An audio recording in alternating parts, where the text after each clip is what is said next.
आता ही जी फिगर आहे लक्षात, ठीक आहे, या फिगर साठी आपल्याला नेमकं काय केलं पाहिजे बघ. या फिगर साठी यालाच म्हणतात अँगल बायसेक्टर थेरम. कोणता म्हणतात? Angle bisector theorem. काय म्हणतात त्याला? Angle bisector theorem. हा अँगल बायसेक्टर थेरमचा फॉर्म्युला कसा लक्षात ठेवायचा? कसा लक्षात ठेवायचा? समजा हे काय तुमचं काय आहे? घर आहे. काय आहे? घर आहे. ही काय आहे? कोण आहे? पाटी आहे. काय आहे? घराच्या बाजूचा एखादा चौक आहे. लक्षात, हा पाटी तुमच्या लक्षात येत नाही, खेडेगावातल्या पोरांच्या लक्षात येतं. ही काय आहे? तुमचा एखादा चौक आहे. काय आहे? चौक आहे. बरोबर आहे. आणि इथं काय आहे तुमची? काय आहे? सासरवाडी आहे. काय आहे? सासरवाडी आहे. अलग लक्षात. हा, आणि हे काय तुमचं काय आहे? शेत आहे. काय आहे? शेत आहे. आता बघा हा फॉर्म्युला कसा लक्षात ठेवायचा बघ इकडं. आता याला काय करायचं माहिती आहे का?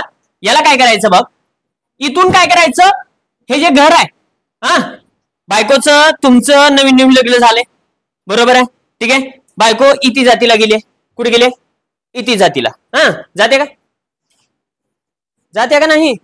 हा, माहित नाही. बर, माहित होईल. हा, बघा बायको कुठे गेले? इति जातीला गेले.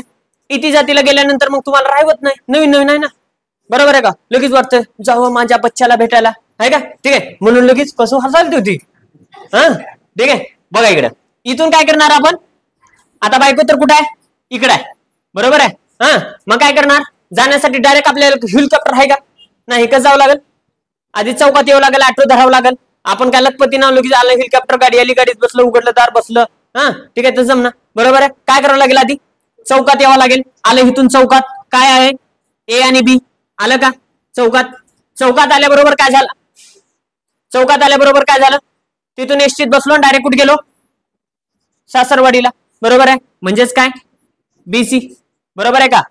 काय झालं? बीसी. पण तुमच्या पप्पाचा अचानक काय आला? फोन आला. पप्पाचं काय आलं? अचानक फोन आलं.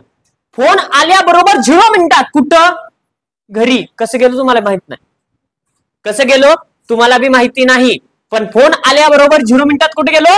वापस घरी. बापाने शिव्या दिला. हा, ठीक आहे, त्यानं म्हणला बाबा तुला शेतातलं काम करायला सांगितलं होतं आणि तू कुठे गेलतास? बायकोला भेटायला गेलतास. थांब की, येणार आहे की वापस? तिकडे जाणार नाही. अलग लक्षात. म्हणून मग काय केलं तुम्हाला? बापाने कुठे पाठवला?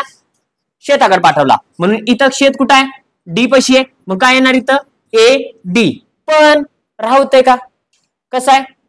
नवीन नवीन आहे ना. मग काय करणार आपण? शेतातून लगेच बापाला चोरून परत कुठं? सासरवाडीकडं. काय येणार इथं? डीसी. म्हणजे लक्षात आला फॉर्म्युला कसा तयार केला? कसं तयार केला कळाल? बाहेरून असा घराटला घालायचा. A B divided by BC is equal AD divided by DC. सोपा आहे. लक्षात. एबीटी थेरम याच्यापेक्षा वेगळं काहीच नाही. कळतंय? फक्त फॉर्म्युला लक्षात आला पाहिजे. एबीटी थेरम तुम्हाला परीक्षेला नाही विचारणार, पण यावर आधारित क्वेश्चन मात्र तुम्हाला